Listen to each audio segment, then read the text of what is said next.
नमस्कार दोस्तों, मैं पवन सर आप सभी छात्रों का एक बार फिर से स्वागत करता हूं आपके अपने YouTube channel HP YouTube classes में। चलिए दोस्तों, एक और शानदार क्लास के साथ आज की हम क्लास की शुरुआत करने चल रहा हूं। दोस्तों आज की बात करें, अगर आज की क्लास की बात करें तो आज की क्लास बहुत ही शानदार होने वाली है, क्योंकि आज क्लास 10-12 के हिंदी के अति महत्वपूर्ण क्वेश्चन को लेकर के आया हूँ, जो बहुविकल्पी क्वेश्चन होते हैं। दोस्तों ये बोर्ड एग्जाम से क्वेश्चन कहा जाता है, लिया गया है। दोस्तों यही सारे क्वेश्चन आपके पेपर सेट में जरूर पूछेंगे। तो मैं आपसे एक ही रिक्वेस्ट करना चाहता हूं कि इस वीडियो को पूरा देखना होगा, शुरू से लेकर के अंत तक का। आपको समझ में आ जाएगा कि यहाँ से किस तरह से क्वेश्चन हमारे पेपर में आएंगे और किस तरह से क्वेश्चन पूछे जाएंगे।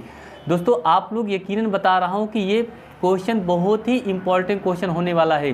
तो आप चलिए दोस्तों शुरुआत करते हैं। अभी तक का इस चैनल को जो भी सब्सक्राइब नहीं किया वो सब्सक्राइब कर ले और सभी लोगों के पास ये सेंड कर दिया जाए। तो चलिए दोस्तों क्लास की शुरुआत करते हैं जल्दी से।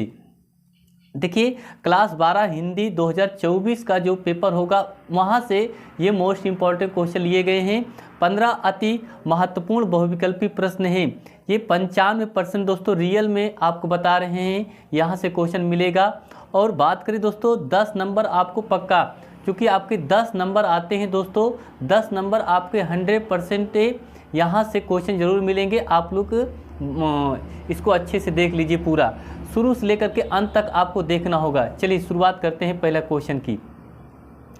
पहला क्वेश्चन दोस्तों लिखा है, छायावाद के प्रवर्तक माने जाते हैं। दोस्तों आपसे कह रहा है कि छायावाद के प्रवर्तक माने जाते हैं। Option A Nirala ji, B है जयशंकर प्रसाद, सी सुमित्रानंदन पंत, डी आपसे महादेवी वर्मा। तो याद रखना छायावाद के जो प्रवर्तक माने जाते हैं वो जयशंकर प्रसाद जी क्यों कहते हैं, किसको कहते हैं? जयशंकर प्रसाद जी होते हैं छायावाद के प्रवर्तक की बात करें तो। चलिए दूसरा क्वेश्चन देखते हैं। तो आज का जो दूसरा क्वेश्चन होगा वो कह रहा है कि सुमित्रानंदन पंत की रचना नहीं है। सुमित्रा नंदन पंत की रचना नहीं है। पल्लव, खा नंबर में लिखा है स्वर्ण धूलि, गा नंबर में लिखा है ग्रंथि, और घा नंबर में लिखा है रसवंती। तो इसका जो आंसर होगा दोस्तों सुमित्रा नंदन पंत की रचना नहीं है। तो ये देखिए पल्लव भी इनकी रचना है, स्वर्ण धूलि भी इनकी रचना है, ग्रंथि भी है। अगर बात करें तो ये आपका डी नंबर अर्थात घा नंबर है इसका सही आंसर, जो सुमित्रा नंदन पंत की रचना नहीं है। ठीक है, चलिए नेक्स्ट अगला क्वेश्चन देखते हैं। क्वेश्चन नंबर तीसरा।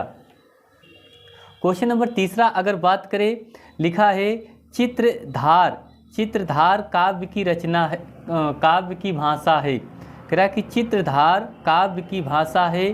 तो ऑप्शन का नंबर में लिखा है अवधी, ब्रज, कन्नौजी, भोजपुरी। तो दोस्तों अगर चित्रधार काव्य की जो भाषा होती है वो कौन सी होती है, तो वो ऑप्शन होती है ब्रज भाषा। कौन सी भाषा होती है? ब्रज भाषा। ठीक है, चलिए क्वेश्चन देखते हैं चौथा। क्वेश्चन चौथा लिखा है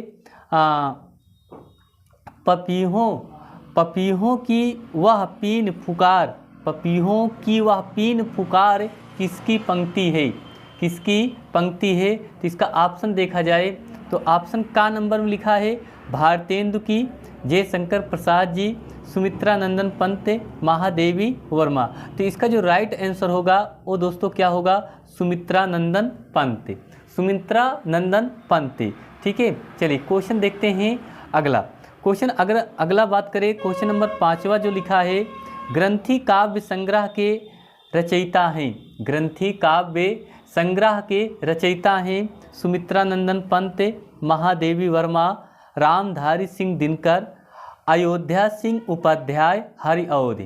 तो ग्रंथि काव्य संग्रह की जो रचनाकार हैं वो कौन है भैया? आपका ऑप्शन ए नंबर होगा सुमित्रा नंदन पंत जी। ठीक है, चलिए क्वेश्चन देखते हैं छठा। तो बात करें दोस्तों छठा क्वेश्चन वेरी इंपॉर्टेंट क्वेश्चन है, ये हर साल एग्जाम में पूछता है। तो इस क्वेश्चन को आप लोग जरूर अच्छे से देख करके जाना होगा एग्जाम में। यमा आपसे पूछ रहा है, यमा किसकी रचना है? यमा किसकी रचना है?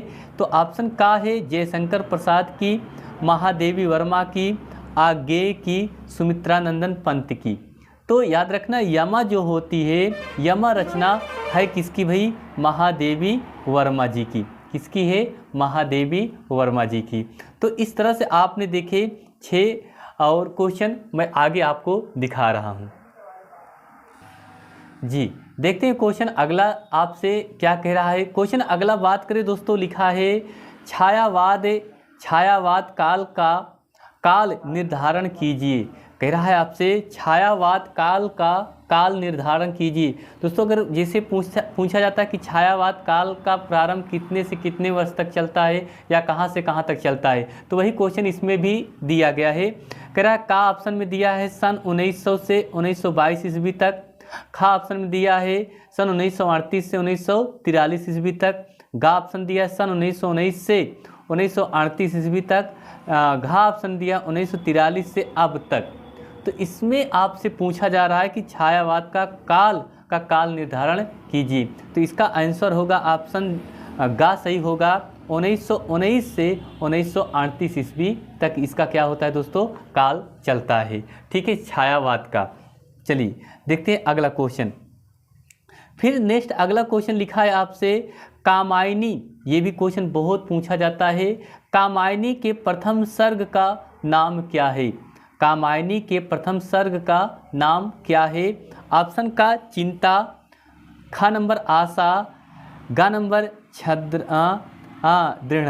ये ऑप्शन दिया है। तो इसका जो आंसर होगा कामायनी के प्रथम सर्ग का नाम है वो क्या होगा दोस्तों? चिंता। इसका आंसर क्या है? चिंता। ठीक है, चलिए नेक्स्ट अगला क्वेश्चन देखते हैं। अगला क्वेश्चन हमारा लिखा है राम की शक्ति पूजा कविता के रचयिता हैं।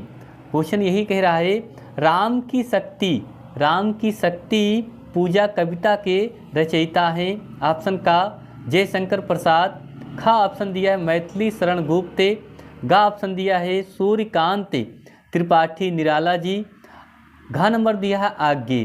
तो इसके जो राम की शक्ति पूजा कविता के रचनाकार हैं वो ऑप्शन है भैया आपके गा नंबर सूर्यकांत त्रिपाठी निराला जी हैं। ठीक है, चलिए अगला क्वेश्चन देखते हैं। अगला क्वेश्चन बात करें दोस्तों 10वां नंबर, नौका विहार का संबंध किस नदी से है? ये भी क्वेश्चन वेरी इंपॉर्टेंट क्वेश्चन है। ऐसे क्वेश्चन दोस्तों बहुत सारे एग्जाम में आपसे बनाए जाते हैं, अक्सर पूछे भी जाते हैं। क्वेश्चन यही कह रहा है नौका विहार का संबंध किस नदी से है? गंगा नदी से, यमुना नदी से, सरस्वती नदी से, घाघरा नदी से। तो इसका जो राइट आंसर होगा वो दोस्तों क्या होगा? गंगा नदी से। किसका? तो नौका विहार का जो संबंध है वो किस नदी से है दोस्तों? तो नौका विहार गंगा नदी से संबंध है। ठीक है, अगला क्वेश्चन देखिए, लिखा प्रगतिशील लेखक संघ की स्थापना कब हुई थी? प्रगतिशील आपसे कह रहा है कि प्रगतिशील लेखक संघ की जो स्थापना है दोस्तों वो कब हुई थी, यही आपसे पूछ रहा है। देखिए 1943 ईस्वी में, 1954 ईस्वी में, 1938 ईस्वी में, 1936 ईस्वी में। तो इसका जो आंसर होगा वो होगा ऑप्शन घा नंबर सही होगा। 1936 ईस्वी में ही इसका स्थापना हुई थी। ठीक है, चलिए नेक्स्ट अगला क्वेश्चन देखते हैं। लिखा है तोड़ती पत्थर रचना है। तोड़ती पत्थर किसकी रचना है? जयशंकर प्रसाद की, मैथिली शरण गुप्त की, सूर्यकांत त्रिपाठी की, आज्ञे की। तो दोस्तों आपसे ये पूछा जा रहा है कि तोड़ती जो पत्थर है वह किसकी रचना है? तो याद रखना ये अगर इसका आंसर देंगे सूर्यकांत त्रिपाठी जी हैं। कौन है भाई? सूर्यकांत त्रिपाठी जी हैं। तो दोस्तों अगर इन्हीं तरीके से इस तरह से ऐसे क्वेश्चन अगर आप लोग तैयार कर लेते हैं तो आप लोग के लिए बहुत ही बेहतर रहेगा। आप लोग अच्छे नंबर से एग्ज़ाम अपना क्वालिफाई करेंगे। ठीक है, अब बात करें इसके जो आपका प्रत्यय उपसर्ग आता है लिखने के लिए, ये भी सारे आते हैं। फिर अगर काव्य संग्रह से या गद्य संग्रह से देखा जाए वहाँ से भी आपसे लिखने के लिए आता है। तो मैं लगातार आप लोग के लिए ऐसे ही सारे वीडियो लेकर के आऊँगा। बस आप लोग अच्छी से तैयारी करिए। ठीक है, जितनी हो सके ज़्यादा तैयारी करिए और मज़ा आएगा। ठीक है, तो चलिए दोस्तों मिलते हैं अगली क्लास में। आप सभी लोगों को बहुत बहुत धन्यवाद देता हूँ। आप सभी लोगों ने अपना इतना अमूल्य समय दिया, धन्यवाद।